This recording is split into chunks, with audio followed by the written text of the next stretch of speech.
Hello everybody and welcome back to another video on this channel. I'm just having a brief look here at some of my 1/6 scale Star Wars figures. And the reason I'm looking at these figures here is that I'm going to start a project now where I want to try to build a Star Wars diorama.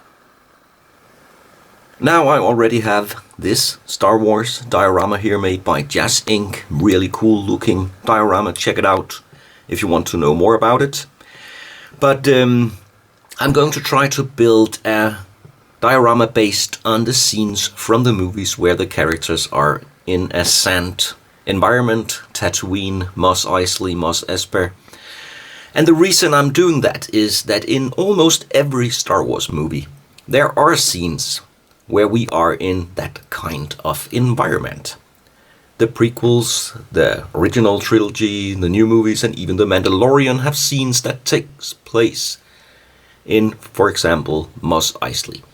So I can use almost all my figures, no matter what Star Wars movies they are from, with that particular diorama. So now let's get started. So first up here we have the foam piece here that I'm going to work with, 60 by 40 centimeters.